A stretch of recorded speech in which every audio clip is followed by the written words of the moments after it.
తల్లికి వందనం ఈ కార్యక్రమం ఏపీ వ్యాప్తంగా గ్రాండ్ సక్సెస్ కావడంతో తల్లులందరూ ముందుకు వచ్చి మా అకౌంట్లో ఇన్ని డబ్బులు జమ అయ్యాయి, మాకు ఒక అబ్బాయి ఉన్నాడు 17,000 జమ అయ్యాయి, ఇద్దరున్నారు 26,000 అలా చెప్పుకుంటూ వస్తుంటే అది చూడలేనటువంటి వైఎస్ఆర్సీపీకి చెందినటువంటి కార్యకర్తలు కానీ ప్రజలు కానీ అలాగే వాళ్ళ నేతలు కానీ ముఖ్యంగా జగన్మోహన్ రెడ్డి కానీ ఇదంతా ఫేక్, కేవలం 13,000 మాత్రమే వేశారు, మిగిలిన 2,000 లోకేష్ అకౌంట్లోకి జమ అయ్యాయి అంటే ఒక 67,20,000 మందికి తల్లికి వందనం అకౌంట్లో డబ్బులు పడితే దాన్ని కాదు అని చెప్పి వాళ్ళు ప్రచారం చేస్తున్నారంటే అసలు మనం దీన్ని ఎలా అర్థం చేసుకోవాలి? ఆ 2,000 నా అకౌంట్లో పడినాయి అంటున్నారు కదా, మరి దీనికి నేను సవాల్కి సిద్ధమే, మీరు నిరూపించండి అని చెప్పి మంత్రి లోకేష్ కూడా సవాల్ విసిరారు. దానికి ఇంతవరకు 24 గంటలు కాదు 2 రోజులైంది, ఇంతవరకు సమాధానం లేదు. మరి దీన్ని ఫేక్ అని ఎట్లా అంటారు? అదేమంటే ఆధార్ కార్డు 341 మందికి ఉన్నది, ఒకే ఆధార్ కార్డుతో ఇంతమందికి వేస్తున్నారు. అసలు 4 కన్నా ఎక్కువ మంది పిల్లలు ఉంటే 6 ఉంటే కనుక మేము చెక్ చేసుకునే వేస్తాము అని చెప్పి అక్కడ క్లియర్గా మెన్షన్ చేస్తున్నారు. గ్రామ సచివాలయానికి వెళ్ళి సంబంధించి అక్కడ చూడడము, వాళ్ళందరూ మాట్లాడిన తర్వాత మాత్రమే వేస్తాము అని చెప్పి అంత క్లియర్గా ప్రభుత్వం తరపు నుంచి చెప్తున్నప్పటికీ కూడా వాళ్ళు ఏదో ఒక విధంగా ఇదంతా ఫేక్, అంటే తల్లికి వందనం అనే కార్యక్రమము అసలు కూటమి ప్రభుత్వం చెయ్యలేదు, నిర్వహించలేదు అని చెప్పి వాళ్ళు చాలా ఖచ్చితమైన నిర్ణయానికి వచ్చినట్లున్నారు. ఎందుకంటే గత 2024 జూన్ 12 వాళ్ళు అధికారంలోకి వచ్చారు. వచ్చిన వెంటనే చేయడం ఎవరికైనా అసాధ్యం కదా. మరి ఈ నేపథ్యంలోనే వీళ్ళు ఈ సంవత్సరం పిల్లలు స్కూల్కి వెళ్లే ముందు ఎల్కేజీ నుంచి ఇంటర్ చదివే వాళ్ళకి అందరికీ తల్లికి వందనం ఎంతమంది పిల్లలు ఉన్నా ఇస్తాము అని చెప్పి అధికారికంగా ప్రకటించడం జరిగింది. దాన్ని నిరూపించుకున్నారు. ఇది అస్సలు ఎట్టి పరిస్థితుల్లోనూ దాన్ని డైజెస్ట్ చేసుకోలేకపోతున్నారు వైసీపీ పార్టీకి చెందిన నేతలు. సో ఈ నేపథ్యంలో ఎక్కడికక్కడ బురద జల్లే ప్రయత్నం అయితే చేస్తూనే ఉన్నారు. ఎన్ని రకాలుగా చెప్పాలి అని అంటే అన్ని రకాలుగా ఫేక్ ప్రచారాలు అయితే చేస్తున్నారు. దీంట్లో వాస్తవం ఎంత? మరి లోకేష్ సవాల్ విసిరారు కదా, దీనికి ఎందుకు ఇంతవరకు వైసీపీ పార్టీ నుంచి ప్రతిస్పందన లేదు అనే విషయాల గురించి ఇవాల్టి డిబేట్లో చర్చించుకుందాం. డిబేట్లో పాల్గొనడానికి మనతో పాటు ఉన్నారు కిరాక్ ఆర్పి గారు, టీడీపీ నాయకులు, అలాగే రాయపటి అరుణ గారు, జనసేన అధికార ప్రతినిధి, అలాగే అంకమ్మ చౌదరి గారు, రాజకీయ సామాజిక విశ్లేషకులు. అందరికీ నమస్తే అండి, గుడ్ మార్నింగ్. కిరాక్ ఆర్పి గారు, ఫస్ట్గా మీరు చెప్పండి, అసలు ఈ తల్లికి వందనం అనేది చాలా సక్సెస్ అయింది.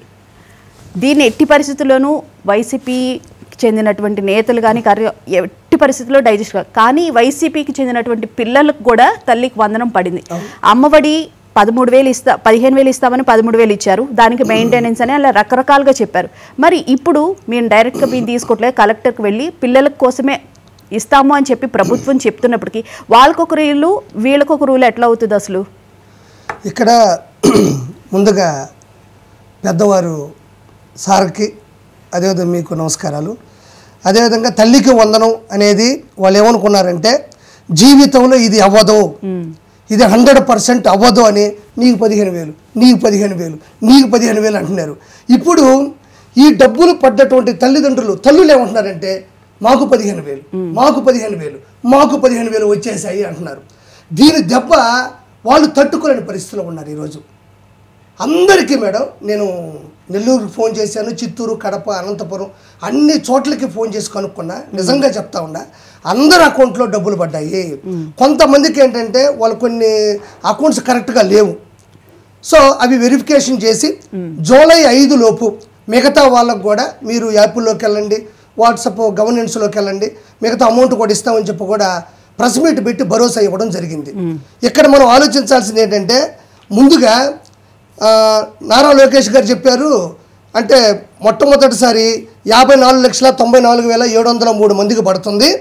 మిగతా ఫస్ట్ క్లాస్కి వచ్చే వాళ్ళకి, అదేవిధంగా 10th నుంచి ఇంటర్మీడియట్ ఫస్ట్ వెళ్ళే వాళ్ళది నెక్స్ట్ డేటా తీసుకొని వాళ్ళకి అమౌంట్ ఇవ్వడం జరుగుతుంది అన్నారు. వాళ్ళు 54 లక్షల మందికే వేశారు, 54 లక్షల మంది. దానికి ఒక స్టేట్మెంట్ కూడా రిలీజ్ చేయడం జరిగింది. ఓకే, ఇది జనాలు 100% జనాలు దీన్ని చూడాలి. అందరూ చెప్తున్నారు, బట్ నేను కూడా చెప్తున్నా మేడం. అంటే ఫస్ట్ ఎంతమందికి ఇచ్చారని గవర్నమెంటే చెప్తుంది, వాళ్ళు చెప్పడం కాదు. మిగతాది ఎవరైతే ఫస్ట్ క్లాస్కి వస్తారో, ఆ తర్వాత 10th నుంచి ఇంటర్మీడియట్ ఫస్ట్కి ఎవరైతే వెళ్తారో వాళ్ళందరికీ కూడా నెక్స్ట్ డేటా తీసుకొని వాళ్ళ అకౌంట్లో కూడా అమౌంట్ వేయడం జరుగుతుంది. ఇది చిన్న పిల్లలు అడిగినా చెప్తారు. అంటే లోకేష్ గారు ఇది చెప్పకుండా వాళ్ళకి అమౌంట్ వేయలేదు. సో దీని మీద కూడా దుష్ప్రచారం చేస్తున్నారు. ఇది ఇంగ్లీష్లో ఉంది. అప్పట్లో జగన్మోహన్ రెడ్డి ఇంగ్లీష్ మీడియం స్కూల్స్ని పెట్టాము, ట్యాబులు ఇచ్చామన్నారు. అదే ఇంగ్లీష్ మీడియం స్కూల్లో జగన్మోహన్ రెడ్డి చదువుకొని ఉంటే బాగుండేది. ఎందుకంటే ఇది ఇంగ్లీష్లో ఉంది, దీంట్లో రాసి పెట్టుంది. ఎవరైతే ఫస్ట్ క్లాస్కి వస్తారో, ఎవరైతే 10th నుంచి ఇంటర్ ఫస్ట్ ఇయర్కి వెళ్తారో వాళ్ళందరి డేటా తీసుకుని అప్రాక్సిమేట్లీ ఎంతమంది అయితే ఉన్నారో వాళ్ళందరికీ కూడా అకౌంట్లో అమౌంట్ జమ చేయడం జరుగుతుందని చెప్పున్నారు. సో ఇది చాలు వాళ్ళు ఎలాంటి వాళ్ళని చెప్పడానికి. ఈరోజు ఒక బిడ్డున్నా, 2 బిడ్డలున్నా, 3 బిడ్డలున్నా, ఆఖరికి 6 బిడ్డలున్నా, ఒక ఉమ్మడి కుటుంబంలో 11 మంది ఉన్నారు, 12 మంది ఉన్నారు. వాళ్ళ ఆనందానికి అడ్డు అదుపు లేదు, ఉత్సాహంగా ఉన్నారు. అంటే వాళ్ళు కూడా ఏంటంటే 14 లక్షల కోట్లు అప్పు చేసి జగన్మోహన్ రెడ్డి వెళ్ళిపోయాడని ప్రజలకే తెలుసు. అందుకనే వాళ్ళకి 11 సీట్లు ఇచ్చారు. కేవలం 11 సీట్లకి 5 ఎగిరిపోయినాయి, ఎటపోయినాయి ఇప్పుడు కూడా తెలియదు. అలాంటి పరిస్థితిని చూసిన జనాలు మేడం నిజంగా చెప్తున్నా ఈ ప్రభుత్వాన్ని చాలా చక్కగా అర్థం చేసుకుంటున్నారు. ఎందుకంటే అతను రోడ్లని నాశనం చేసి వెళ్ళిపోయినాడు, కల్తీ చేసినటువంటి మందునిచ్చి అందరి లివర్లని చెడగొట్టాడు, బూతుల రాజ్యాన్ని స్థాపించినటువంటి వ్యక్తి. కాబట్టి అన్నీ తెలిసినటువంటి జగన్మోహన్ రెడ్డి గురించి తెలిసి ఈ ప్రభుత్వానికి చక్కగా సహకరిస్తున్నారు, సహాయం చేస్తున్నారు. ఈ రోజు ఇది చరిత్ర నిలబడిపోతా ఉంది. ఆ రోజుల్లో తల్లికి వందనం కార్యక్రమంలో వైసీపీకి చెందిన వాళ్ళు ఎవరు లేరా? వాళ్ళు కూడా తీసుకున్నారు, వాళ్ళు కూడా మెసేజ్లు చేస్తున్నారు కదా.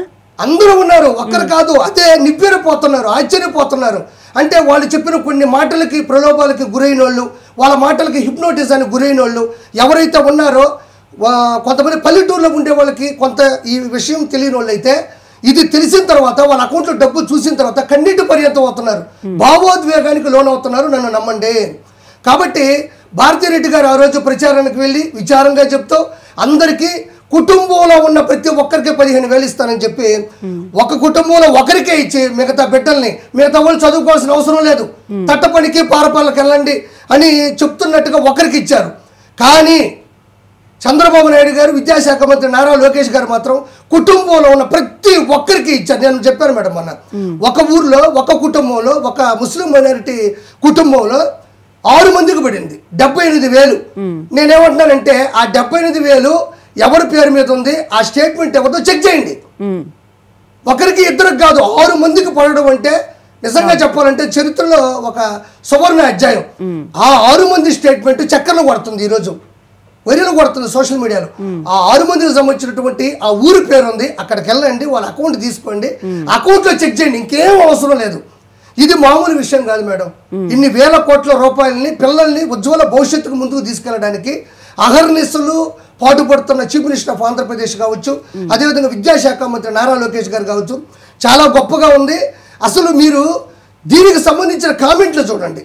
నేను ప్రజలకు చెప్తున్నా, ఒక్క మైనస్ కామెంట్ లేదు, ఒక్కది కూడా అబద్ధమైన కామెంట్ లేదు. ప్రతి ఒక్కరు మాకు 13 పడ్డామని. ఇంకొకటి 2,000 రూపాయలు జగన్మోహన్ రెడ్డి లాగా 2,000 అని చేసి తాడేపల్లి ప్యాలెస్లో తాఫీగా లెక్క పెట్టుకోవాలి. వాళ్ళకి సంబంధించినటువంటి మెయింటెనెన్స్ కావచ్చు, లైబ్రరీ కావచ్చు, గోడల మరమ్మత్తు కావచ్చు, టాయిలెట్స్ క్లీనింగ్ కావచ్చు, మిగతా ఇతరితర అన్నిటికీ కూడా వాటిని వినియోగిస్తామని చక్కగా చెప్పడం కూడా జరిగింది. సో ఇన్ని లక్షల మంది మొన్న అంటున్నారు మొత్తం ఉండేది 84 లక్షల నుంచి 90 లక్షల మంది అంట. నాకు తెలిసి కేరళ, కర్ణాటక, మద్రాసు, బీహారు, ఢిల్లీ, ఛత్తీస్గఢ్ అందరినీ పిల్లకాయలందరినీ తీసుకొచ్చి మరి లారీల్లో మరి ఒక్కడు సినిమాలో తీసుకొచ్చి అడగానే పిల్లకాయలు పడేసి వీళ్ళకి కూడా ఇవ్వలేదు అని అంటాడేమో అని చెప్పేసి నాకు నవ్వు వస్తూ ఉంది వీళ్ళని చూస్తుంటే. తల్లికి వందనం అనేది నిజంగా నికార్సైన అద్భుతమైనటువంటి కార్యక్రమం. దీంతో పాటు అన్నదాత సుఖీభవ వస్తుంది. దాంతోపాటు ఆగస్టు 15వ తారీఖున ఉచిత బస్సు ప్రయాణం మహిళలకి అందించబోతున్నారు. ఇలాంటి గొప్ప కార్యక్రమానికి శ్రీకారం చుట్టినటువంటి చంద్రబాబు నాయుడు గారికి, నారా లోకేష్ గారికి, వీళ్ళకి సపోర్ట్గా ఉన్నటువంటి క్యాబినెట్ మినిస్టర్లకు కావచ్చు, నాయకులకు కావచ్చు, వర్గానికి కావచ్చు, కార్యకర్తలకు కావచ్చు, మీలాంటి వాళ్ళకి కావచ్చు, ప్రతి ఒక్కరికి కూడా నేను చేతులు జోడించి నమస్కారాలు తెలియజేసుకుంటున్నాను. చాలా మంచి విషయం తెలియజేశారండి. అంకం చౌదరి గారు, good morning sir. Good morning అమ్మా భవన్ గారు. సార్, కూటమి ప్రభుత్వం ఇచ్చిన హామీల్లో గ్రాండ్గా సక్సెస్ అయింది, సూపర్ విజయాన్ని అందించిన పథకం ఏదైనా ఉందంటే అది తల్లికి వందనం అని చెప్పి అనుకోవాలి. కానీ ఈ పథకాన్ని కూడా వాళ్ళు తప్పుదోవ పట్టించే విధంగా విపరీతమైన దుష్ప్రచారం అయితే చేస్తూ ఉన్నారు. దీనిని ఎట్టి పరిస్థితుల్లోనే తిప్పికొట్టాల్సిన అవసరం ఉంది. ఒక పథకాన్ని మనం ప్రారంభిస్తున్నామంటే గత ప్రభుత్వ హయాంలో చూస్తే 10 కోట్లు 20 కోట్లు ఖర్చు పెట్టి దానికి విపరీతమైన ప్రచారం చేసుకునేవాళ్ళు. కానీ ఇప్పుడు చూస్తే ఎటువంటి ప్రచారం అంగు హార్బాటం లేకుండా చాలా కూల్గా ఈ పథకాన్ని ప్రారంభించడం జరిగింది. అసలు ఎవరు ఎక్స్పెక్ట్ చేయని విధంగా ఈ పథకాన్ని అయితే ప్రారంభించారు. కానీ దీని మీద కూడా ఇంతటి దుష్ప్రచారం చేస్తున్నారు. దీన్ని మనం ఎలా చూడాలి సార్? ముందుగా భువన గారు, మీకు మహాన్యూస్ యాజమాన్యానికి, మిత్రులు కిరా కార్పి గారికి, అలాగే రావిపేట అరుణ గారికి, వీక్షకులందరూ కూడా శుభోదయం. ఇప్పుడు ఆర్పి చాలా వివరంగా చెప్పాడు. నేను ఒకటే మాట చెప్తాను.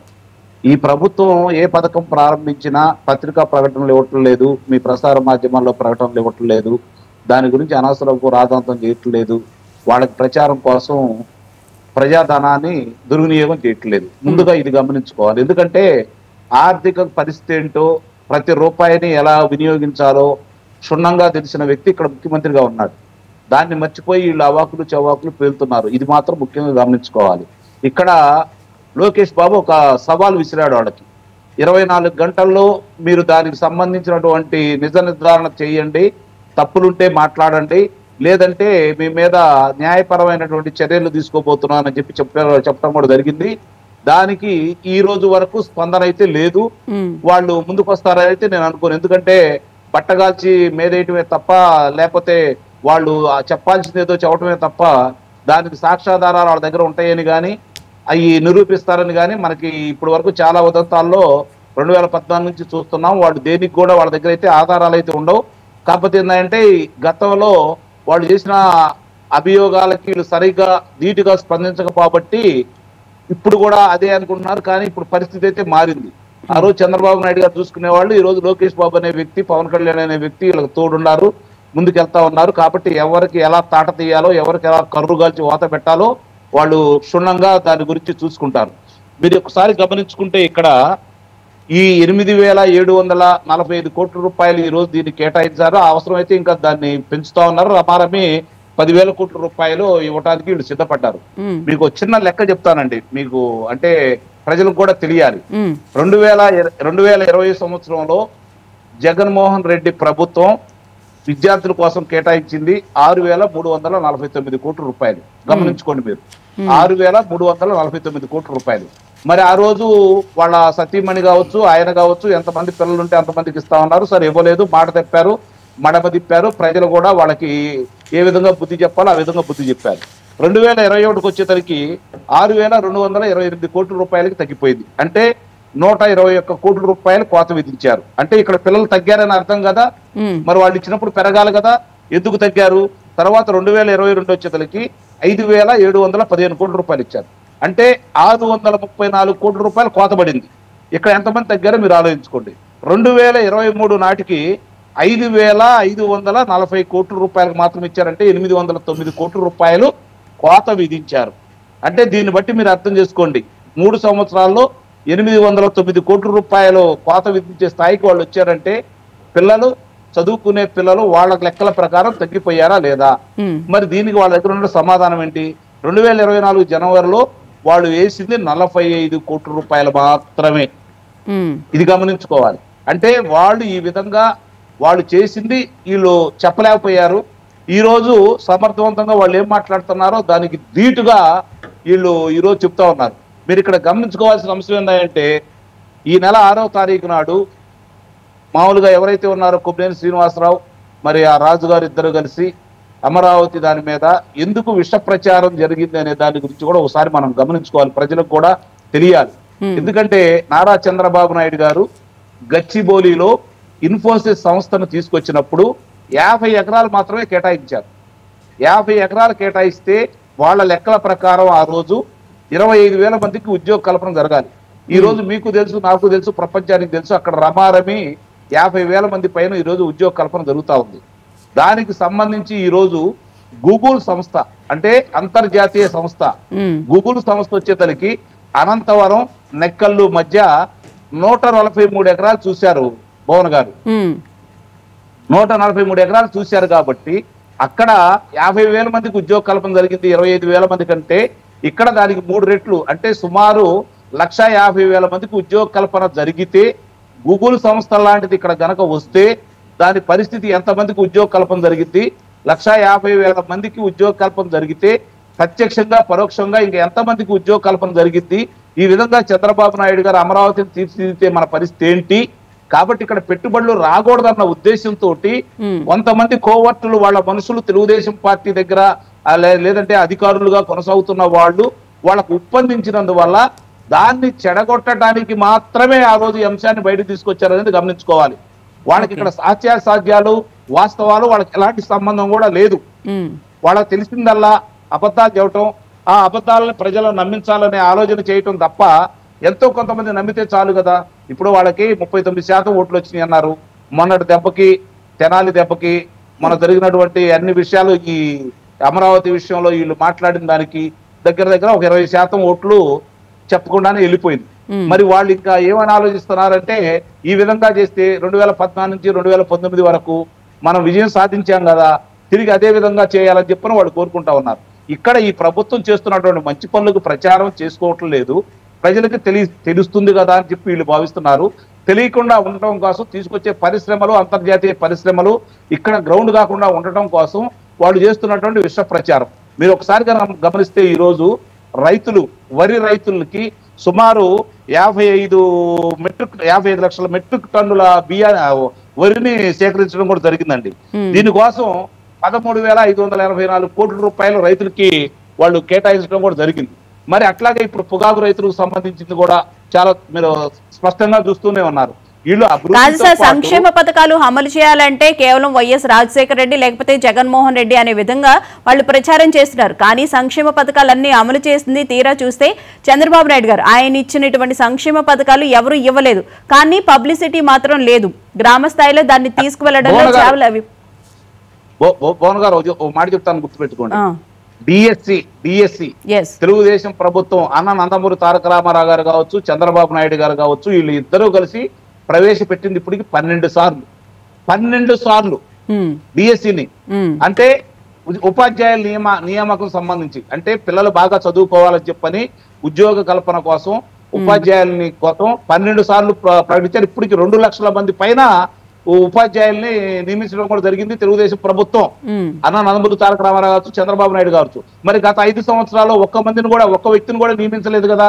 ఆ రోజు చంద్రబాబు నాయుడు గారు తలపెట్టింది ఒక మామూలుగా ప్రాథమిక పాఠశాల ఒకసాట, దానికి 5 కిలోమీటర్ల దూరంలో ఉన్నటువంటి మండలానికి సంబంధించి అక్కడ ఉన్నత పాఠశాల, అక్కడ 5 కిలోమీటర్లకి ఉన్నత పాఠశాల, మండలానికి సంబంధించి జూనియర్ కళాశాల, అలాగే మిగిలిన సాట చూసుకుంటా ఉంటే నియోజకవర్గ స్థాయిలో చూసుకుంటా ఉంటే ఒక సాంకేతిక పరిజ్ఞానం ఉన్నటువంటి ఇంజనీరింగ్ కళాశాల.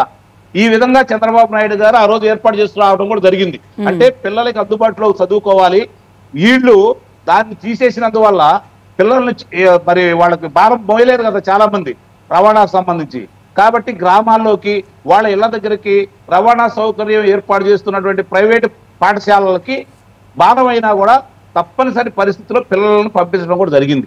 అందువల్లే వాళ్ళకి 5 సంవత్సరాల్లో డ్రాప్ అవుట్ 4 లక్షల పైన డ్రాప్ అవుట్లు ఉన్నాయి. కారణం ఏంటంటే ఇది వాళ్ళు చేసినటువంటి దౌర్భాగ్య పని, తెలుగుదేశం పార్టీ చేసినటువంటి మంచి పని. దాన్ని నిర్వీర్యం చేశారు వాళ్ళు. ఈ రోజు పిల్లల గురించి కానీ చదువుల గురించి కానీ మాట్లాడే అర్హత అటు కాంగ్రెస్ పార్టీకి లేదు, ఇటు వైఎస్ఆర్సీపీ పార్టీకి లేదు. ఇది ఒకటి గమనించుకోవాలి. వాళ్ళు ఎప్పుడు కూడా వీళ్ళ మీద బురద జల్లే కార్యక్రమం చేసుకుంటున్నారు, వీళ్ళు తుడుచుకోవడమే సరిపోయింది. కానీ ఈ రోజు మళ్ళీ దానికి ఈ తెలుగుదేశం ప్రభుత్వం నిస్సందేహంగా తెలుగుదేశం ప్రభుత్వం కూటమి ఎవరైతే ఉన్నారో జనసేన పార్టీ, భారతీయ జనతా పార్టీ వాళ్ళు దీని గురించి క్షుణ్ణంగా ఆలోచించుకొని దీనికి ప్రత్యేకంగా ఒక కమిటీని, ఇప్పుడు ఈ యువకులు చాలా మంది వచ్చారు, ఆర్పి లాంటి వాళ్ళు, అదే అరుణ లాంటి వాళ్ళు చాలా మంది కూడా ఈ రోజు విషయ పరిజ్ఞానంతో 10 మందికి విడమర్చి చెప్పి ప్రజలకు అర్థమయ్యే రీతిలో చెప్పగలిగే యువత ఈ రోజు ఈ పార్టీ సొంతం, ఎవరికి లేనటువంటి అవకాశం ఈ పార్టీ కూడా ఉంది. కాబట్టి వీళ్ళందరికీ తర్ఫీదు ఇచ్చేసి ఏ విషయంలో ఎంత ఒక ప్రత్యేకంగా ఒక 30-40 మందిని దీన్ని కేటాయించాలి ఈ కూటమి. వీళ్ళిద్దరికి కలిపి ఇప్పటికి 1,15,00,000 మంది ఉన్నారు. ఈ రోజు ఆంధ్ర రాష్ట్రంలో వీళ్ళకి సభ్యత్వం 1,15,00,000 మంది ఉన్నారు. మరి వీళ్ళందరినీ సద్వినియోగం చేసుకోవాల్సిన బాధ్యత అయితే ఈ కూటమి ప్రభుత్వం మీద ఉంది. ఈ రోజు నారా లోకేష్ బాబు గారు దానికి సంబంధించి ఛాలెంజ్ విసిరితే దానికి సమాధానం అయితే లేదు కదా. ఇప్పుడు వాళ్ళ ప్రతినిధులు కొంతమంది మాట్లాడుతున్నారు, అక్కడ సాక్షిలో మాట్లాడితే వైఎస్ఆర్సీపీ పార్టీకి సంబంధం ఏంటి అని. చూసారా ఏ విధంగా దిగజారిపోతున్నారో? సాక్షి ప్రసార మాధ్యమంలో మాట్లాడితే వైఎస్ఆర్సీపీ పార్టీకి సంబంధం లేదంట. ఆ యాంకర్ గారో లేకపోతే వచ్చినటువంటి ప్రతినిధో మాట్లాడితే వాళ్ళకి సంబంధం లేదని చెప్పి మాట్లాడుతున్నారు. అంటే వాళ్ళు బురద జరగడానికి అలవాటు పడ్డారు. ఈ రోజు కళ్ళ ముందు కనపడతా ఉన్నాయి. ఒక్కొక్క అంశాన్ని ఈ రోజు తీసుకొని వెళ్ళిపోతా ఉన్నారు. ఒక్కొక్క దాని పథకాలు ముందుకు తీసుకెళ్తా ఉన్నారు. అన్నదాత రేపు జూలై 1st వీక్ లోపు అన్నదాతను ప్రకటించబోతున్నారు. అలాగే ఈ ఆర్థిక పరిస్థితులను బట్టి ఏళ్ళలాగా అబద్ధాలు అయితే చెప్పలేదు కదా, అప్పులు తీసుకొచ్చి అయితే చేయలేదు కదా. కేంద్రానికి సంబంధించి 94 పథకాలని వీళ్ళు దారి మళ్లించలేదు కదా. కేంద్రానికి సంబంధించి 10% కొంత 20% కొంత 30% కొంత కేటాయిస్తే కేంద్ర నిధులు వచ్చేదాన్ని వీళ్ళు చేసుకోలేకపోయారు కదా. ఇవన్నీ కూడా ఈ రోజు చంద్రబాబు నాయుడు గారు తిరిగి పునరుద్ధరించుకుంటా వస్తున్నారు కదా. కాబట్టి ఇవన్నీ కనుక రేపు పొద్దున తీసుకుని వస్తే చంద్రబాబు నాయుడు గారు రేపు పొద్దున ఇప్పటి వరకు 9,18,000 కోట్ల రూపాయల యొక్క పరిశ్రమలకు సంబంధించింది కావచ్చు, కేంద్రం నుంచి కావచ్చు, ఈ రోజు పెట్టుబడులు వస్తుంటే రేపు పొద్దున అవన్నీ పనులు మొదలైతే 5,20,000 మందికి ఉద్యోగ కల్పన జరిగితే ఆ డబ్బులన్నీ ఇక్కడ పేద ప్రజల దగ్గరికి వస్తే ఏ విధంగా ఆర్థిక పరిస్థితి ఆంధ్ర రాష్ట్రంలో పురోగమనం సాధిస్తుందో ఒక అర్థం చేసుకోండి. రైట్. అరుణ్ గారు గుడ్ మార్నింగ్ అండి. గుడ్ మార్నింగ్ మేడం, మీకు ప్యానెల్లోని పెద్దలకి వీక్షకులకు నమస్కారం. అరుణ్ గారు, తల్లికి వందనాన్ని చూసి అమ్మఒడికి దానికి కంపేర్ చేస్తూ మనం సోషల్ మీడియాలో చాలా వీడియోస్ అయితే వస్తున్నాయి. కానీ ఎంత సక్సెస్ అయిందనే విషయం మనకి తల్లికి వందనంకి సంబంధించి తెలుసు. కానీ దానికి సంబంధించి సాక్షి మీడియాలో ఎంత దుష్ప్రచారం చేస్తున్నారు అనేది మనం చూస్తూనే ఉన్నాం. ఎందుకు ఇంకా జగన్మోహన్ రెడ్డి గారు ఇక మారారంటారా? ఆయన అంతేనా? మేడం, ఇక్కడ మనం కొన్ని విషయాలు ఇది నా ఒపీనియన్ మేడం, కంప్లీట్ గా పార్టీ ఒపీనియన్ గా నేను ఫ్రీబీస్ అనే పథకాలకి కంప్లీట్ గా నేను యాంటీ. ఎందుకంటే యువత భవిష్యత్తు బాగుండాలి అంటే ఈ ఫ్రీబీస్ అనేవి పక్కన పెట్టి శాశ్వత పరిష్కారాల వైపు మంచి విద్యని, వైద్యాన్ని ఇటువంటి వాటిని అందించడానికి ప్రభుత్వాలు నడుము కడితే దీని వల్ల సమాజం బాగుంటుందని నమ్మే వ్యక్తిని నేను. ఈ ఫ్రీబీస్ కంప్లీట్ గా నేను వ్యతిరేకం. కానీ ఇది నా పర్సనల్ ఒపీనియన్. ఇప్పుడు పార్టీ విషయానికి వస్తానండి క్లియర్ గా. గత 5 ఏళ్ల పాటు చిన్న పథకం అనేది అమలు చేసినా సరే భారీ బహిరంగ సభ పెట్టి ఎక్కడెక్కడో బస్సులతో జనాలను తరలించి అక్కడ పోగేసి చిన్న బటన్ నొక్కుతున్నాను, డైరెక్ట్ డీబీటీ పద్ధతి ద్వారా ప్రజల అకౌంట్ లోకి డబ్బులు వెళ్తాయి అని చెప్పేసి ఈ రోజు సభ జరిగితే వచ్చే నెలలో ఇదే టైంకి కూడా డబ్బులు పడినటువంటి సిచ్యువేషన్ గత 5 ఏళ్ల పాటు కొనసాగించింది వైసీపీ పార్టీ. అక్కడ ఏం జరిగింది? పథకం ఇచ్చామన్నటువంటి ప్రచారం విపరీతంగా జరిగింది. పథకం ప్రకారం డబ్బులు నిజంగా అకౌంట్ లో పడ్డాయా లేవా అన్నది సెకండరీ. కొంతమందికి పడ్డాయి, కొంతమందికి పడలేదు. అలాగే ఫీజు రియంబర్స్మెంట్ పేరుతోటి చెప్పింది 18,000 అయితే అక్కడ కొంతమందికి 4,300, 3,200 అట్లాగా దేవుడి హుండీలో చిల్లరేసినట్లుగా వేసుకుంటూ వెళ్ళాడు. అది కూడా అందరికీ తెలుసు, విద్యార్థుల తల్లిదండ్రులకి అందరికీ కూడా తెలుసు. కాబట్టి సైలెంట్ గా సిద్ధం సభలకు వచ్చినటువంటి జనం అందరూ కూడా ఓట్లు కూటమి కేసు గెలిపించారు ఆ విషయం. ఎందుకంటే ప్రాక్టికల్ గా ఎక్స్పీరియన్స్ ఫీల్ అయ్యారు కాబట్టి అందరూ కూడా ఆయన పథకాలు ఏ విధంగా ఇచ్చాడో అవి జనాలకు ఏ విధంగా చేరాయి అన్నది ప్రాక్టికల్ ఎక్స్పీరియన్స్ లో ఉన్నటువంటి ప్రతి ఒక్కళ్ళు కూడా కూటమికి కోటేసి గెలిపించారు. అది జగన్మోహన్ రెడ్డి గతంలో చేసుకున్నటువంటి ప్రచారం. ఈ రోజు కూటమి ప్రభుత్వం జగన్మోహన్ రెడ్డిని చూసి అది నేర్చుకోకపోతే ఎలా? డబ్బులు కరెక్ట్ గానే వేస్తున్నారు, కరెక్టే. ప్రచారం ఏది? ప్రచారం చేసుకుంటే కదా జగన్మోహన్ రెడ్డి గారి లాగా మనం కూడా తెలిసేది జనాలకి.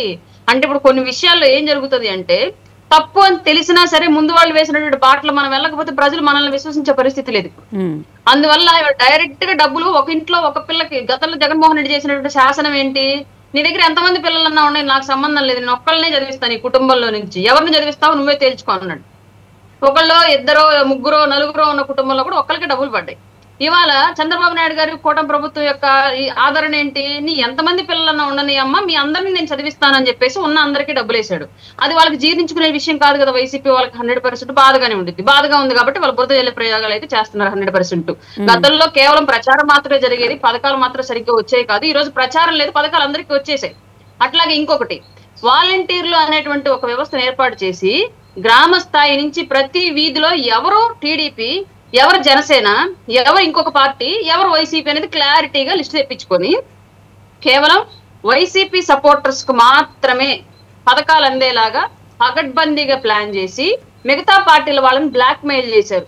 మీరు ఆ పార్టీ జెండా పడితే ఈ పథకాలు మేము రాయము, ఈ పథకాలు మీకు రానివ్వము, వీటికి మేము అప్లై చెయ్యము అని చెప్పేసి బ్లాక్ మెయిల్ చేసి ఎక్కడా కూడా కూటమి పార్టీల్లో ఉన్నటువంటి కార్యకర్తలను ఎవరిని కూడా బయటికి రానియకుండా చేశారు పథకాల కోసం. కొంతమందికి నాలాంటి వాళ్ళకైతే అసలు ఈయన కట్ చేశారు.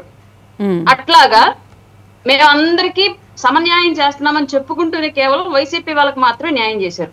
ఇంకొక దౌర్భాగ్యమైన విషయం ఏం చేశారు చెప్తాను వినండి.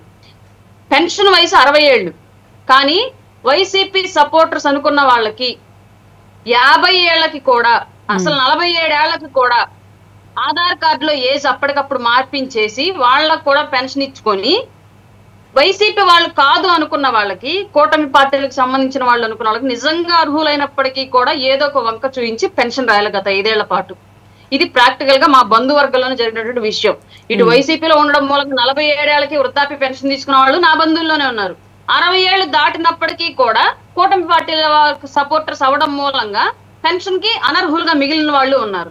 ఇవి మేము పర్సనల్ ఎక్స్పీరియన్స్ చేసాం. ఇవి వైసీపీ టైంలో సంక్షేమ పథకాల్లో జరిగినటువంటి మాయాజాలాలు. ఇవాళ కూటమి పార్టీ ఆ మాయాజాలాలు ఏమీ చేయకుండా డైరెక్ట్ గా లబ్ధిదారుల ఖాతాల్లోకి డబ్బులు వేస్తూ ఉంటే ప్రజలు ఎక్కడ కూటమి పార్టీ పట్ల హర్షితులయ్యి వైసీపీ సపోర్టర్స్ కూడా కూటమికి అనుకూలంగా మారిపోతారు అని చెప్పేసి భయపడిపోయి సోషల్ మీడియా ద్వారా బురద జల్లేటువంటి ప్రయత్నాలు అయితే చేస్తూ ఉన్నారు. అందులో భాగంగానే ఇందులో స్కామ్ జరిగింది. 2000 విషయం మాట్లాడదాం మళ్ళీ ఇంకొకసారి. గతంలో ఒక బిడ్డకే ఇచ్చాడు. ఫస్ట్ సంవత్సరం 1000 రూపాయలు కట్ చేశాడు, రెండో సంవత్సరం 2000 కట్ చేశాడు, మూడో సంవత్సరం 2000 కట్ చేశాడు. అడిగితే చెప్పిన విషయం ఏంటి? స్కూల్ మెయింటెనెన్స్ కోసం అని చెప్పారు. ఒక బిడ్డకే ఇచ్చి ఇవాళ అదే స్కూల్ మెయింటెనెన్స్ కోసం ఇంటిల్ల పాదులు ఎంతమంది ఉంటే అంతమంది పిల్లలకి ఇస్తూ అదే స్కూల్ మెయింటెనెన్స్ కోసం కూటమి ప్రభుత్వం 2000 కట్ చేస్తే వీళ్ళకి ఆన్సర్ తెలిసి గతంలో వీళ్ళు చెప్పినట్టు సమాధానమే ఇవాళ రివర్స్ లో లోకేష్ గారి ఖాతాలోకి వెళ్తున్నాయంట ఆ డబ్బులు. అంటే దీన్ని వాళ్ళకి ఆపాదించండి ఒకసారి. జగన్మోహన్ రెడ్డి గారి ఖాతాలోకి వెళ్ళాయని మనం చెప్పాలి. ఇప్పుడు వాళ్ళంతా వాళ్ళు ఒప్పుకున్నట్టే ఇండైరెక్ట్ గా చెప్పినట్టే. ఇండైరెక్ట్ గా గతంలో 5 ఏళ్ల పాటు వేసినటువంటి పథకాల్లో కట్ చేసిన డబ్బులన్నీ జగన్మోహన్ రెడ్డి ఖాతాలోకి వెళ్ళినట్లుగా ఇండైరెక్ట్ గా వీళ్ళు ఒప్పుకున్నారు ఇవాళ. అంటే వాళ్ళు ఏది చేశారో అదే ఇవాళ కూటమి ప్రభుత్వం చేస్తుందేమో అన్న భ్రమలో ఉండిపోయి వాళ్ళు చేసినటువంటి ఆ రోజు తప్పుల్ని ఈ రోజు బయట పెడుతూ ఉన్నారు. ఈ విషయం ప్రజలు అర్థం చేసుకోవాలి. ఇలా ప్రతి విషయం మీద బురద జల్లే ప్రయోగాలు చేస్తున్నారు తప్ప ప్రజలకు పనికొచ్చే విధంగా ప్రభుత్వం పనిచేస్తూ ఉంటే ఎక్కడా కూడా హర్షించేటువంటి దాఖలాలు వాళ్ళలో కనిపించట్లేదు. కాబట్టి నిలువెల్లా విషయం నింపుకొని ఆ విషయాన్ని కూటమి మీద కక్కే ప్రయోగాలు అయితే చేస్తూ ఉన్నారు వైసీపీ పార్టీ. ఈ విషయం క్లియర్ గా ప్రజలు అర్థం చేసుకుంటున్నారు ముందు. ముఖ్యంగా అసలు పిల్లలు కూడా బయటకు వచ్చి వాళ్ళు కూడా చెప్తున్నారు, కొంచెం ఎవరైతే ఉన్నారో చెప్పగలిగే స్థాయిలో వాళ్ళు కూడా వచ్చి చెప్తూ ఉన్నారు మాకు పడినాయి అని చెప్పి. అయినా కొంత అంటే కర్నూలు, నంద్యాల జిల్లాలో ఒక కుటుంబానికి సంబంధించి 96 మంది ఉన్నారు, వాళ్ళందరికీ అకౌంట్స్ లింక్ ఉన్నాయి, వాళ్ళందరికీ 12 లక్షలు జమ అవుతాయి అని చెప్పి మెసేజ్ వచ్చింది అని చెప్పి రకరకాల పోస్టింగ్లు అయితే పెడుతూ ఉన్నారు. ఫేక్ ప్రచారాలు సాక్షి పేపర్లో కూడా చేస్తున్నారు. అసలు ఒక్క ఆధార్ కార్డ్ నెంబర్కి సంబంధించి అంతమందికి అసలు ఎట్లా లింక్ ఉంటుంది? ఇప్పుడు అన్ని ఆన్లైన్ ట్రాన్సాక్షన్స్ జరుగుతున్న నేపథ్యంలో అది అసలు సాధ్యమవుతుందంటారా? ఎందుకు ఇలాంటి దుష్ప్రచారం పదే పదే చేస్తూ ఉన్నారని చెప్పి అనుకోవాలి అసలు? అంటే చెప్పాను కదండి మీకు, గతంలో వాళ్ళు ఏదైతే చేశారో ఇవాళ అదే ఒక్క ఇంటిలో దాదాపుగా 200 ఓట్లు 300 ఓట్లు వాళ్ళు గతంలో రాసుకొని వేసుకున్నారు. మీకు ఆ విషయం తెలుసో లేదు, ఒకవేళ మర్చిపోయి ఉన్నారు మీరు బహుశా. ఒకే డోర్ నంబర్ మీద దాదాపుగా ఒక ఇంట్లోనే 70-80 ఓట్లు చూయించుకొని వైసీపీ పార్టీ అప్పట్లో పెద్ద మాయాజాలాలు చేసింది గ్రౌండ్ లో. అలాంటి పనులు ఇవాళ కూటమి చేసిద్దేమో అన్న భ్రమలో ఉండి ముందల కాళ్ళకు బంధాలు వేసే ప్రయోగాలు అయితే చేస్తూ ఉంది వైసీపీ. ఇందులో అసలు ఒక తల్లి అంతమంది పిల్లలను కంటే ఎలా సాధ్యం ఈ రోజుల్లో? అది కూడా అయ్యే పనే కదా. గవర్నమెంట్ పెద్ద ఎత్తున గగ్గోలు పెట్టిద్ది. అన్నిసార్లు డెలివరీకి హాస్పిటల్స్ కి వెళ్తే ఇంతమంది డెలివరీలు ఏంటి? అట్లా ఉంటే అసలు కనీసం మనకి పబ్లిక్ గా తెలిసేది అంతమంది ఉన్నారని చెప్పి మనమే మీడియాలోనే ప్రచారం చేస్తాం. అలాంటిది ఎక్కడా లేనప్పుడు అరుణ్ గారు ఒక్క నిమిషం. ఇప్పుడు వాళ్ళు 40 మంది 30 మంది 20 మంది అంటే ఆ పిల్లలు ఇంటర్మీడియట్ ఉంటారా? 30 సంవత్సరాలని 30 సంవత్సరాలు ఉండాలి కదా. కనీసం ఈ జ్ఞానం కూడా లేకుండా వాళ్ళు మాట్లాడుతుంటే వాళ్ళ గురించి మనం చర్చించుకుంటున్నామంటే ఎందుకంటే ఏమని చెప్పండి? అలా చేస్తున్నారు సార్ వాళ్ళకి అంతా. అదే చెప్పేది, వాళ్ళు ఆ బురద చల్లుతున్నారని దీన్ని బట్టి అర్థం చేసుకోండి మీరు. ఆర్పి గారు, లోకేష్ గారు విద్యా వ్యవస్థకు సంబంధించి ప్రక్షాళన తీసుకురావడానికి తన వంతు ప్రయత్నంగా చేస్తున్నారు, కానీ దాన్ని జీర్ణించుకోలేకపోతున్నారు. ఇప్పుడు సంక్షేమ పథకాలకు సంబంధించి వస్తే మనం ఇందాక నుంచి మాట్లాడుకుంటున్నాం. ఇప్పుడు జాబ్స్ కనుక వాళ్ళు చెప్పిన ప్రకారం 20 లక్షల మందికి ఉపాధి కల్పిస్తాము అని చెప్పి కూటమి ప్రభుత్వం ప్రచారం చేసిన నేపథ్యంలో ఆ దిశగానే ప్రణాళికలు వేసుకుని ముందుకు వెళ్తున్నారు. కానీ ఆర్థిక వ్యవస్థ చిన్నాభిన్నమైన నేపథ్యంలో విద్యా వ్యవస్థని సమూలంగా ప్రక్షాళన చేయాల్సిన అవసరం ఉంది, విద్యా వ్యవస్థ గాడి తప్పింది అని చెప్పి లోకేష్ గారు ఉన్నత విద్యను అభ్యసించారు కాబట్టి ఆయనకు తెలుసు ఎక్కడెక్కడ ఎలాంటి లోటుపాట్లు ఉన్నాయి, దాన్ని సరిదిద్దే విధంగా ముందుకు వెళ్తున్నారు. కానీ దాన్ని తట్టుకోలేని గత ప్రభుత్వ హయాంలో చేసినటువంటి పెద్దల అరాచకాన్ని మనం చూస్తూనే ఉన్నాం, ఇప్పటికీ కూడా చూస్తున్నాం. దీన్ని ఎలా ఓవర్కమ్ చేసుకుంటూ ప్రభుత్వం ముందుకు వెళ్ళగలదంటారు?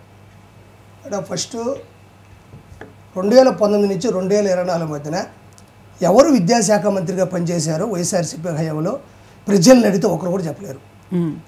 2019 నుంచి 2024 మధ్యన వైఎస్ఆర్సీపీ హయాంలో ఎవరు విద్యాశాఖ మంత్రిగా పనిచేశారని మీరు కానీ ఒక ఫజిల్ పెడితే ఎవరు చెప్పలేరు.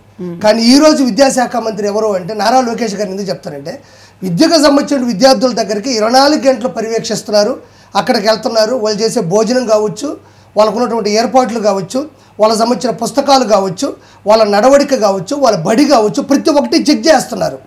కాబట్టి పిల్లలకి ఎలాంటి విద్యని అందుబాటులోకి తీసుకురావాలి అనే ఆలోచన విధానంలో లోతుగా వెళ్ళే కొద్దీ పూర్తిగా నష్టపరిచింది వైఎస్ఆర్సీపీ హయాం. కాబట్టి ఎన్ని మాటలు వాళ్ళు చెప్పేసినప్పటికీ కూడా లోతుగా వెళితే 100% చేయాల్సినట్టు కొన్ని కష్టపడినటువంటి కఠినమైనటువంటి పరిస్థితులు ఉన్నాయి. కాబట్టి నారా లోకేష్ గారు తూచా తప్పకుండా పరిశీలిస్తున్నారు. బట్ వాటిని ప్రవేశపెట్టాలంటే కొంచెం భయంగా కూడా ఉంది. ఎందుకంటే గత రోజుల్లో ఏదో ఒక ప్లేస్లో బాంబు వేస్తే ఇప్పటికీ కూడా ఒక పచ్చ గడ్డి కూడా మొలకెత్తట్లేదు. మీకు తెలుసు అది. అంటే ఇంత అణుబాంబు వేస్తే పచ్చ గడ్డి కూడా మొలకెత్తట్లేదు ఈ రోజుకు కూడా. అదే పరిస్థితి ఆంధ్రప్రదేశ్లో జగన్మోహన్ రెడ్డి తీసుకొచ్చాడు. అలాంటి ఒక అణుబాంబు వేసి తాడేపల్లి ప్యాలెస్కి 1000 కోట్ల రూపాయలు తీసుకొని వచ్చి అన్ని రకాల రంగాలలో కూడా అభివృద్ధి లేకుండా శూన్యం చేసి వాళ్ళ నాయకులు వాళ్ళ వర్గాన్ని డెవలప్ చేశాడు, కానీ సామాన్యమైనటువంటి ప్రజలు మాత్రం మోసం చేశాడు మేడం. కాబట్టి వీళ్ళు వచ్చి ఒక్కసారిగా ఇవన్నీ ఎతికేసరికి ఎందులోనూ డెవలప్మెంట్ లేదు. 14 లక్షల కోట్ల అప్పు ఉంది అన్ని శాఖలు. ఏ క్యాబినెట్ మినిస్టర్ హోదాలోకి తీసుకెళ్ళా అందులో అన్ని అప్పులు తప్ప అభివృద్ధి లేదు. కాబట్టి ప్రక్షాళన గావించాలి, ప్రతి ఒక్కదాన్ని క్షుణ్ణంగా పరిశీలించాలి, సూక్ష్మంగా విధి సేకరిస్తే తప్ప ఈ విషయాలు ముందుకు పోలేనటువంటి పరిస్థితి ఈ రోజుల్లో కనబడతా ఉన్నాయి. తర్వాత విద్యాశాఖ మంత్రి గారు కూడా ఈరోజు ప్రతి ఒక్క విషయాన్ని పరిశీలిస్తున్నప్పటికీ కూడా ఏ విషయాన్ని కూడా ఎప్పటికప్పుడు 24 hours 365 days ప్రజలకి లైవ్లో ఇస్తూనే ఉన్నారు. ఇది సమస్య, ఇది మీరు చూడండి. ఈ మధ్య కాలంలో విద్యార్థులతో ఎక్కువ ఉంటున్నాడు నారా లోకేష్ గారు. ఎందుకంటే మనం ఇంట్లో కూర్చొని టీ తాగో కాఫీ తాగో ఇంకోటి తాగో కూర్చొని ఏదో జగన్ మావయ్య లేదంటే వాళ్ళ దగ్గర ఇంగ్లీష్ పట్టించి ఆయన రాగానే ఆయన ముందు చెప్పిస్తాను డెవలప్మెంట్ కాదు. వాళ్ళ దగ్గరికి వెళ్ళి ఫోన్ చేస్తే భోజనం విలువ తెలుస్తుంది. వాళ్ళ దగ్గరికి వెళ్ళి మాట్లాడితే వాళ్ళకి వచ్చే లాంగ్వేజ్ తెలుస్తుంది. వాళ్ళ దగ్గరికి వెళ్ళి పరిశీలిస్తే వాళ్ళ టాయిలెట్స్ ఎలా ఉన్నాయి, గ్రంథాలయం ఎలా ఉంది, వాళ్ళ మాటల పద్ధతి ఎలా ఉందని తెలుస్తుంది. సో ఆయన లోతుగా వెళ్ళి ప్రతి దాన్ని క్షుణ్ణంగా పరిశీలిస్తున్నాడు. దీనికి మించి మేడం నాకు ఇది సందర్భమో కాదో చెప్పాలనిపిస్తుంది. ఇటీవల ఇప్పుడు మీరు తల్లికి వందనం అంటున్నారు. తల్లికి వందనమే కాదు సక్సెస్ అయింది, అడవి తల్లికి కూడా ఒక వందనం పెట్టాలి. ఎందుకంటే మొన్న నల్లమలై అడవుల్లో అటవీ సంరక్షణ పర్యావరణ పర్యవేక్షణ సంబంధించినటువంటి కొమరి అంకారావు గారు గత 3 దశాబ్దాల నుంచి కూడా అడవిలో ఉండేటువంటి వ్యర్థ పదార్థాలు, అదేవిధంగా ప్లాస్టిక్లు, పేపర్ ప్లేట్లు, బీరు సీసాలు ఏవైతే ఉంటాయో 3 దశాబ్దాల పాటుగా కూడా 1,00,000 ఎకరాల్లో కూడా వాటిని వేరు పడేశాడు. ఆయనకి అటవీ సంరక్షణ అదేవిధంగా దాని భూమి మీద వనమూలికల మీద పూర్తి గ్రిప్ ఉంది. ఆయన ₹1 కూడా ఆశించకుండా ఆయన ఉన్న ఆస్తులన్నీ అమ్ముకొని అడవిని నమ్ముకొని జీవితం మొత్తం అడవికి అంకితం చేశాడు. అలాంటి వ్యక్తిని పట్టుకొని వస్తే ఈ రోజు ప్రజలు ప్రపంచంలోని తెలుగు వాళ్ళందరూ కూడా నివ్వెరపోతున్నారు. అలాంటి వ్యక్తిని తీసుకొచ్చి అటవీ పర్యావరణ శాఖకు సంబంధించినటువంటి సలహాదారుడు ఇచ్చారు. ఈరోజు తల్లికి వందనం కాదు, అటవీ తల్లికి కూడా ఒక వందనం పెట్టారు మన అటవీ మరియు పర్యావరణ శాఖ మంత్రులైనటువంటి పవన్ కళ్యాణ్ గారు, చంద్రబాబు నాయుడు గారు. చూడండి, పవన్ కళ్యాణ్ గారు దాన్ని తీసుకొచ్చి గమనించి గుర్తించి ఇక్కడ తీసుకొచ్చి ప్రపోజల్ పెడితే అద్భుతమైన ఆలోచన. ఆ రోజుల్లో జగన్మోహన్ రెడ్డి సలహాదారులందరూ ఎవరంటే మేడం బంధువులు, భజన చేసేవాళ్ళు, కాళ్ళు నొక్కేవాళ్ళు, కాళ్ళు మొక్కేవాళ్ళు. వీళ్ళు తప్ప లక్షల రూపాయల శాలరీలు, వాళ్ళకి గన్మ్యాన్లు, వాళ్ళకి మంచి ఇల్లు ఇవన్నీ ఇస్తే ఈరోజు ఎక్కడో కారంపూడి గ్రామం పల్నాడు జిల్లాలో ఉండే ఒక అతి సాధారణమైన మధ్యతరగతి కుటుంబాలకు సంబంధించిన కొమరు అంకారావు గారిని తీసుకొచ్చి అంత అత్యున్నత స్థానంలో నిలబెట్టారంటే వాళ్ళు తప్పు చేస్తారా? వాళ్ళలో ఇంకా లోపాలు ఉంటాయా? ఈ ఒక్క విషయం చాలు మేడం, ఈ ఒక్క విషయం చాలు. పవన్ కళ్యాణ్ గారికి బంధువులు లేరా, రక్త సంబంధికులు లేరా? కొమరు అంకారావు గారిని తీసుకొని వచ్చి పెడితే ఈరోజు అందరూ నమస్కారం పెడుతున్నారు. ఇది ఒక్క ఉదాహరణ చాలు. వాళ్ళు ఎప్పుడు జీవితంలో తప్పు చేయరు. కాబట్టి ఏ విషయంలో కూడా విద్యాశాఖ మంత్రి నారా లోకేష్ గారు చెప్పేది లోతుగా చూస్తే లోపాలు కనబడుతున్నాయి. సో వాళ్ళు నిజాయితీగా నికార్సుగా పిల్లలకి విద్యార్థులకి విద్యాశాఖలో ముందుకు తీసుకెళ్లాలంటే ప్రక్షాళన జరగాలి. అటువైపుగా అడుగులు వేస్తున్నారు. 100% ఈ 4 సంవత్సరాల్లో 100% సక్సెస్ అవుతుంది పిల్లల యొక్క భవిష్యత్తు. మీరు చెప్పినట్టు అటవీ వందనానికి కూడా నిజంగానే ఆ కొమురు అంగారావు గారు చేసినటువంటి సేవ అందరికీ తెలియాల్సిన అవసరం కూడా ఉంది. ఎందుకంటే అది పిల్లలకి కూడా తెలియాలి.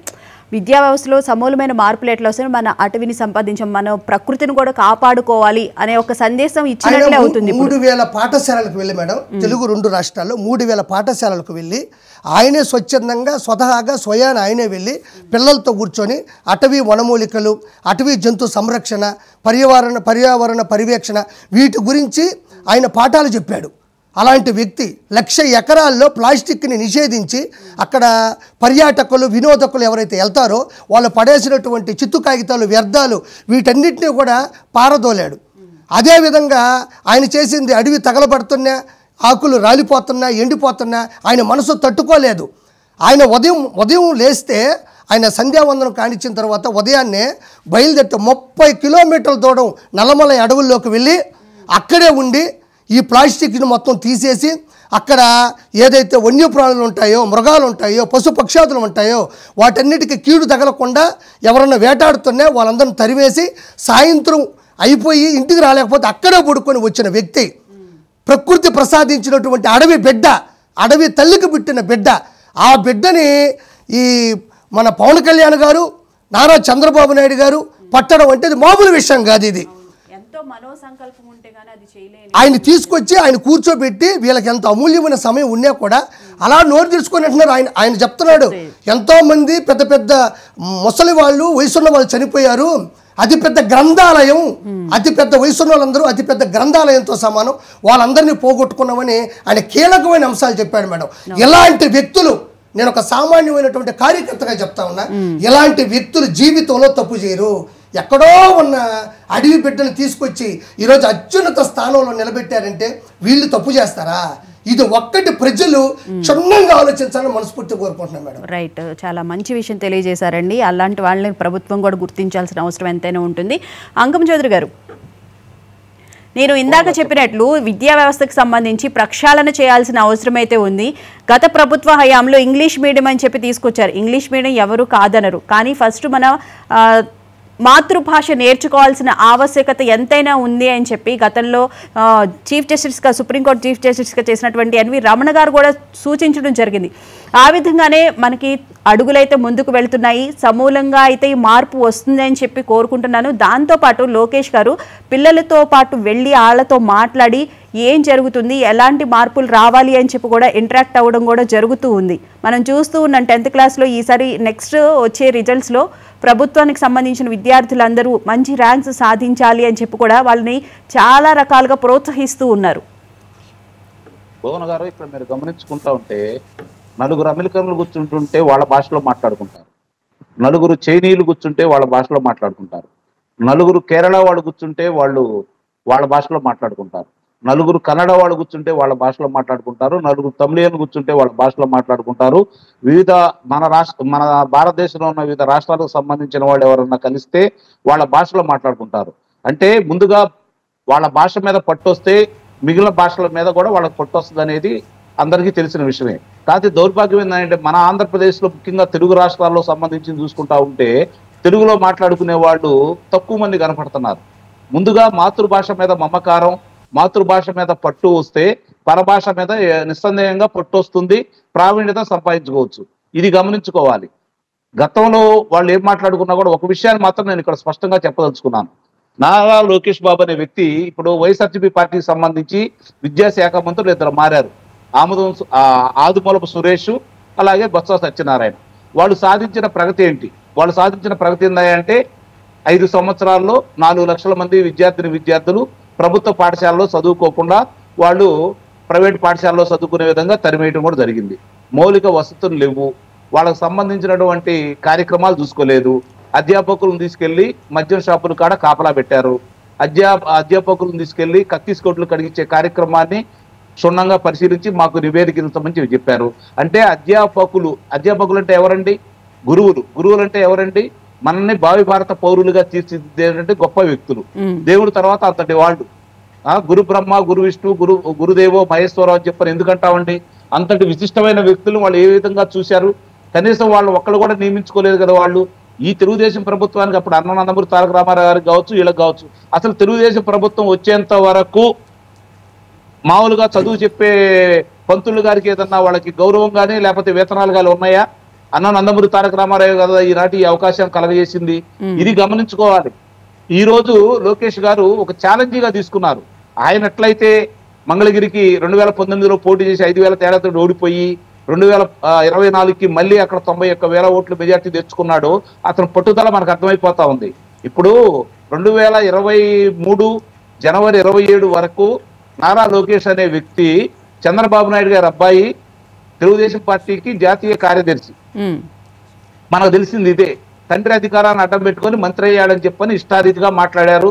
అతని ప్రతిభని ముందుగా నాకు తెలిసినంత వరకు భువన గారు, నారా లోకేష్ లో ఒక పట్టుదల ఉంది, ఒక వ్యక్తిత్వం ఉంది, సమర్థుడు అని చెప్పి ముందుగా గుర్తించింది మాత్రం వైఎస్ఆర్సీపీ పార్టీ వాళ్ళేనండి. అందుకనే మొట్టమొదటి కూడా అతన్ని వ్యక్తిత్వ హననం చేస్తూ అతని గురించి ఇష్టారీతిగా వాళ్ళు ప్రచురణ చేస్తూ ఎదురుదాడి చేయటం మొదలు పెట్టారు. ఇప్పుడు 2023 జనవరి 27 నాడు లోకేష్ పాదయాత్ర మొదలుపెట్టిన తర్వాత కొన్ని రోజులు రాయలసీమలో అంటే కడప ప్రాంతానికి వచ్చేంత వరకు కూడా అతను ఎన్ని ఇబ్బందులు పడ్డాడో మనం అందరం చూస్తూనే ఉన్నాం. అతన్ని ఏ విధంగా ఇబ్బంది పెట్టాలనుకున్నారో చూస్తూనే ఉన్నాం. రాటు తేలాడు, రాజ్యాంగాన్ని ఒక చేతిలో పట్టుకున్నాడు, మైక్ ఒక చేతిలో పట్టుకున్నాడు, ఏం చెప్పాలనుకున్నాడో స్పష్టంగా చెప్పి నాయుడు గారు అబ్బాయి అప్పుడు నాయకుడు అయ్యాడు. మీరు గమనించుకోండి, నాయుడు గారు అబ్బాయి పాదయాత్రలో నాయకుడు అయ్యాడు.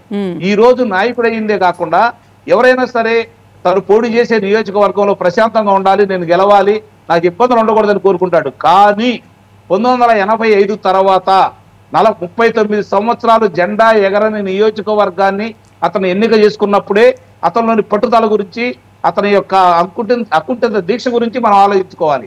అట్లాగే ఈ రోజు కూడా అతను ఈ శాఖ తీసుకోవాలంటే మిగిలిన వాళ్ళందరూ భయపడుతున్నప్పుడు పట్టుబట్టి ఈ శాఖ తీసుకున్నాడు. ఎందుకంటే అతను ఉన్నత విద్య చదివాడు, ఉన్నతమైన ఉద్యోగం చేశాడు, ఇక్కడికి వచ్చాడు. మీరు గమనించుకుంటే అంటే మీకు అవగాహన ఉండాలి, రాయపాటి అరుణ్ గారికి కూడా మరి హ్యాపీ కూడా తెలిసి ఉండాలి. 2008లో అతను వాళ్ళ పార్టీ తెలుగుదేశం పార్టీలో ప్రక్షాళన తీసుకురావాలనే ఆలోచనతోటి మొట్టమొదట పేదలకి నిరుపేదలకి అందాలని చెప్పని నగదు బదిలీ పథకాన్ని తొలుత మేనిఫెస్టోలో పెట్టినటువంటి వ్యక్తి నారా లోకేష్ బాబు. ఇది గమనించుకోవాలి. అలాగే ఇంతవరకు భారతదేశంలో ఏ పార్టీకి లేని విధంగా బీమా పథకాన్ని, కార్యకర్తలకు బీమా పథకాన్ని ప్రమాదం జరిగితే బీమా పథకాన్ని ప్రవేశపెట్టినటువంటి వ్యక్తి కూడా నారా లోకేష్ బాబు గారు. తన కార్యకర్తల గురించే ఇలా ఆలోచించుకునే వ్యక్తి తన ప్రజల గురించి, రాష్ట్ర ప్రజల గురించి ఆలోచించుకోవడానికి అన్నిటికంటే ముఖ్యం ఈ రోజు విద్య. మంచి విద్య కనుక సాధిస్తే, మంచి నైపుణ్యం కనుక పిల్లలకు కనుక మనం ప్రవేశపెట్టగలిగితే వాళ్ళ కాళ్ళ మీద వాళ్ళు నిలబట్టమే కాకుండా రాష్ట్రానికి ఆదాయం తీసుకొని వస్తారు. భావి భారత పౌరులుగా తీర్చిదిద్దే అవకాశం మనకు వచ్చింది. మనం ఎందుకు చెయ్యకూడదు అని చెప్పని ఒక ఛాలెంజ్గా తీసుకున్నాడు దాన్ని.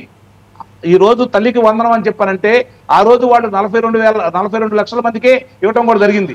కానీ ఈ రోజు 67,27,144 మందిని ఈ రోజు వాళ్ళు గుర్తించడమే కాకుండా ఇంకా ఎవరైనా ఉంటే, అర్హులు ఎవరైనా ఉంటే, వాళ్ళకి అర్హతలు అనేవి ఉంటే తీసుకొని రమ్మని అంటున్నాడు.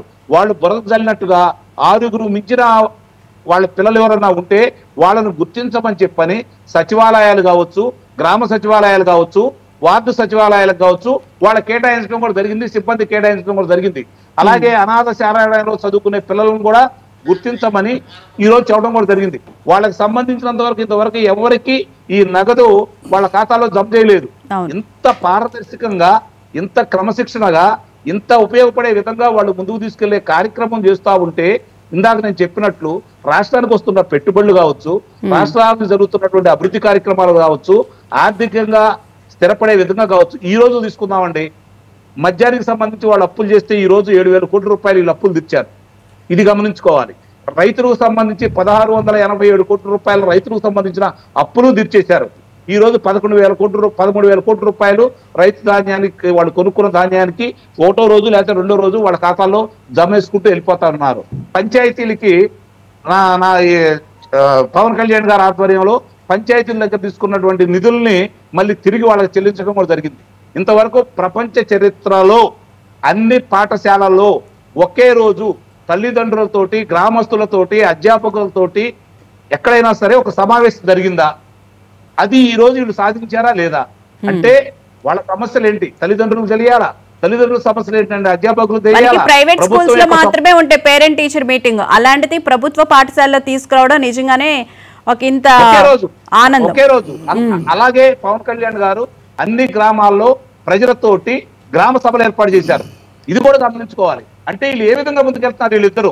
చంద్రబాబు నాయుడు గారిని ఆదర్శంగా తీసుకొని ఒకేపైన పవన్ కళ్యాణ్ గారు, ఒకేపనేమో లోకేష్ బాబు గారు. పవన్ కళ్యాణ్ గారి గురించి ఇక్కడ ఒక మాట చెప్పాలా అంటే, నేను ఎందుకు చెప్తున్నానంటే, నేను చిత్రసీమకు సంబంధించిన వ్యక్తిని, ఆయన దగ్గరగా ఉండి చూసిన వ్యక్తిని నేను.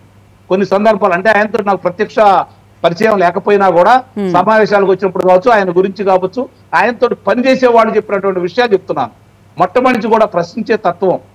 ఎక్కడ తప్పు జరుగుతుంటే ఎందుకు ఈ తప్పు జరుగుతుందని చెప్పిన ఆవేశపడే మనిషి ఈ రోజు ఎంత పరిణితి చెందాడు అంటే, నన్ను ప్రజలు ఈ స్థాయిలో కూర్చోబెట్టారు, ఈ ప్రజలకు నేనేం చెయ్యాలి అని చెప్పని ప్రతి నిత్యం ఆలోచిస్తూ ఆవేశాన్ని అణుచుకుంటూ, ముఖ్యంగా చెప్తున్నానండి, తనలో ఉన్న ఆవేశాన్ని అణుచుకుంటూ తనలో ఉన్న ఆశయాన్ని మాత్రమే బయటికి తీసుకొని దాన్ని ఎలా అమలు చేయాలి, ప్రజలకు ఏ విధంగా ఉపయోగపడాలి, మమ్మల్ని గెలిపించిన వాళ్ళకి మేము ఏ విధంగా న్యాయం చేయాలి, ప్రశ్నించే తత్వాన్ని ప్రజలకు ఎలా అలవర్చాలి అని చెప్పని నిరంతరం ఆలోచిస్తున్న వ్యక్తి కాబట్టి చంద్రబాబు నాయుడు గారి గురించి ఇంకా నేను నేర్చుకుంటున్నాను. ఒక ఉప ముఖ్యమంత్రి స్థానంలో ఉన్నటువంటి వ్యక్తి ఈ రోజు ముఖ్యమంత్రి గారిని కూర్చి తను ముఖ్యమంత్రి కావాలని కోరుకుంటారే తప్ప, ఇంకా 10 సంవత్సరాలు చంద్రబాబు నాయుడు గారు ముఖ్యమంత్రి కావాలి, ఆయన దగ్గర నేను నేర్చుకోవాలి అని చెప్పని అంటున్నాడు అంటే ఆయనలో ఎంత పరిణితి సాధించాడో ఒకసారి ఆలోచించుకోవాలి.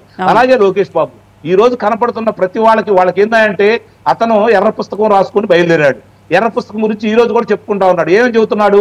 అవినీతి చేసిన వాళ్ళు, అక్రమాలు చేసిన వాళ్ళు, దౌర్జన్యాలు చేసిన వాళ్ళు, వాళ్ళ పేర్లన్నీ దీంట్లో పొందుపరిచాము, ఎవరిని మేము వదిలిపెట్టాం, వాళ్ళకి సంబంధించిన ప్రతి విషయాన్ని కూడా ప్రజలకు వాళ్ళు చేసినటువంటి అన్యాయం, వాళ్ళు చేసుకున్నటువంటి దోపిడీ, దానికి సంబంధించిన విషయాలన్నీ బయటకు తీస్తున్నాడు. కాబట్టి ఏదో విధంగా అలాగే అభివృద్ధి జరుగుతుంది కాబట్టి, పరిశ్రమలు వస్తున్నాయి కాబట్టి ఇప్పటిముప్పుడిగా దీన్ని ఏ విధంగా పక్కదారి మళ్లించాలి, వాళ్ళ చేతిలో ఉన్నటువంటి విషపుత్రిక చెప్తున్నాను నేను. ఆ పత్రిక సాక్షి దినపత్రిక, ప్రసార మాధ్యమం. ఈ రోజు ఈ కూటమి పెద్దలకు కూడా నా వంతు సూచన ఏంటంటే, భువన గారు వాళ్ళు ఈ రోజు కూడా దీని మీద విషపరాత్రం రాస్తున్నారు కాబట్టి, ఫేక్ ప్రచారం మొదలు పెట్టారు కాబట్టి తక్షణం చర్యలు తీసుకోవాలి. ఎందుకు చర్యలు తీసుకోవాలి అంటే, న్యాయస్థానానికి వెళ్ళి వాళ్ళకు అనుమతి లేకపోయినా ఈ సాక్షి దినపత్రిక, సాక్షి ప్రసార మాధ్యమం ఉద్యోగస్తుల భిక్షతోటి ఉద్యోగస్తుల ద్వారా హైకోర్టుకి వెళ్ళేసి ఇది గనక మూసేస్తే మా జీవనాధారం పోతుంది, మా కోసమైనా సరే దీన్ని కొనసాగించండి అని చెప్పని బ్రతిమిలాడుకొని న్యాయస్థానాన్ని భిక్షతో నడుస్తున్నటువంటి పత్రిక, ప్రసార మాధ్యమం అది. దాని మీద తీవ్రంగా చర్యలు తీసుకోవాలి. ఇప్పటికి వాళ్ళు 62 సార్లు ఈ కూటమి ప్రభుత్వం చేసినటువంటి మంచి పనుల్ని వక్ర బుద్ధితోటి చాలా దరిద్రంగా నీచంగా రాస్తూ ఈ రోజు ప్రజలను తప్పుదోవ పట్టించే కార్యక్రమాల్లో విషం కక్కుతూ నిత్యం చేస్తున్నారు. కాబట్టి దాని మీద కూడా చర్యలు తీసుకోవాల్సిన బాధ్యత అయితే నిస్సందేహంగా ఉందని చెప్పైతే నేను చెబుతున్నాను. ఇప్పటి వరకు కూడా వీళ్ళు ఎవరన్నా అదుపులో తీసుకుంటే వాళ్ళు ఇంకా కారాగారం చుట్టూనే తిరుగుతా ఉన్నారు. కాబట్టి గతానికి ఇప్పటికీ వ్యత్యాసం చాలా స్పష్టంగా ఉంది. కార్యకర్తలు కూడా ఆవేశపడాల్సిన పని లేదు. ఒకప్పుడు నేను ప్రశ్నించిన వాడిని, ఏంటి వీళ్ళు ఇంకా ఇంత ఆలస్యం చేస్తున్నారు, వాళ్ళ ఆధారాలు కనపడ్డాయి కదా, వాళ్ళు ఎందుకు అదుపులో తీసుకోవట్లేదని చెప్పని చాలా స్పష్టంగా ఇప్పుడు కనపడతా ఉంది. నిన్న కొమ్మినేని శ్రీనివాసరావు ఉదంతం తీసుకున్నా కూడా అందుకే వీళ్ళు ఆచి తూచి అడుగులేస్తున్నారు అని అయితే నేను భావిస్తున్నాను. భవన్ గారు రైట్. అరుణ్ గారు, ఇందాక నేను చెప్పినట్లు విద్యా వ్యవస్థలో ప్రక్షాళన అయితే జరుగుతుంది. దానికి ఉదాహరణే పేరెంట్ టీచర్ మీటింగ్. టీచర్స్ అందరూ పేరెంట్స్తో మాట్లాడడం అనేది నిజంగా ఆస్వాదించదగిన విషయమే. ఎందుకంటే తర్వాత కూడా పిల్లలు చాలా ఆనందం వ్యక్తం చేశారు. వాళ్ళ పిల్లలు ఎలా చదువుకుంటున్నారనే విషయం గురించి తల్లిదండ్రులకు తెలియడం. మళ్ళీ ఈ సంవత్సరం కూడా జూలై 5న అలాగే డిసెంబర్లో 2 సార్లు పెడతామని చెప్పి కూడా అంటున్నారు. అంటే రాష్ట్ర వ్యాప్తంగా ఒకటేసారి పెడతాము, అందరూ వెళ్ళి మాట్లాడాలి అని చెప్పి కూడా చెప్తూ ఉంటే నిజంగానే దానికి స్పందన కూడా బాగానే వచ్చింది. సో విద్యా వ్యవస్థలో సమూలమైన మార్పులు వస్తాయి అని చెప్పి మనం అనుకోవచ్చు అంటారా? 100% అండి. ఇంకొక విషయం మీరు గమనించినట్లయితే, గతంలో పిల్లలకి ఇచ్చేటువంటి పథకాలకు సంబంధించి పెట్టినటువంటి పేర్లు వచ్చేటప్పటికి జగనన్న విద్యా కానుక, జగనన్న గోరుముద్ద, జగనన్న చిక్కటి చిరునవ్వు, జగనన్న ఫీజు రియంబర్స్మెంట్, అంటే అంతా జగనన్న భజన చేశారు. ఈ రోజు లోకేష్ గారు విద్యాశాఖ మంత్రిగా ఉండి కూటమి ప్రభుత్వంలో ఈ రోజు ఇచ్చినటువంటి పథకాల మీద, ఇచ్చినటువంటి వస్తువుల మీద ఇచ్చినటువంటి పేర్లు ఏంటి అంటే, సర్వేపల్లి రాధాకృష్ణన్ విద్యామిత్ర, రోజు ఆ బ్యాగ్ మీద ఆ పేరు చూస్తూ ఉంటే ఆ పిల్లవాడు ఎవరి సర్వేపల్లి రాధాకృష్ణ అని చెప్పి తెలుసుకోవాలనుకున్నప్పుడు ఆయన ఒక గొప్ప విద్యావేత్త, ఒక టీచర్, ఒక రాజనీతజ్ఞుడు, భారతదేశానికి రాష్ట్రపతిగా ఉపరాష్ట్రపతిగా చేసినటువంటి వ్యక్తి, అలాగే సోవియట్ యూనియన్ టైంలో భారత ఎంబసీకి రాయబారిగా చేసినటువంటి వ్యక్తి, బనారస్ యూనివర్సిటీకి ఆంధ్ర యూనివర్సిటీకి వైస్ ఛాన్సలర్ గా చేసినటువంటి వ్యక్తి, ఆక్స్ఫర్డ్ యూనివర్సిటీలో బోధకుడుగా పనిచేసినటువంటి వ్యక్తి, చైనా పాకిస్తాన్ తో ఇండియాకు యుద్ధం జరిగేటప్పుడు ఒక ప్రధానమంత్రులకు దిశానిర్దేశం చేసినటువంటి ఒక గొప్ప రాజకీయవేత్త అని చెప్పేసి ఇలా ఎన్నో డాక్టరేట్లు అందుకున్నటువంటి వ్యక్తి, భారతదేశానికి ప్రపంచ వ్యాప్తంగా గుర్తింపు తీసుకొచ్చినటువంటి వ్యక్తి అని చెప్పేసి ఇలా ఇన్ని రకాలుగా ఆయన గురించి పుంకాలుగా తెలుసుకోవచ్చు. వాళ్ళ యొక్క వ్యక్తిత్వాన్ని కూడా ఆయన రోల్ మోడల్ గా తీసుకొని సరిదిద్దుకోవడానికి ప్రయత్నాలు విద్యార్థులు చిన్న దశ నుంచే వాళ్ళ బ్యాగ్ మీద రోజు ఆ వ్యక్తి పేరు చూస్తుంటారు కాబట్టి తెలుసుకోవచ్చు.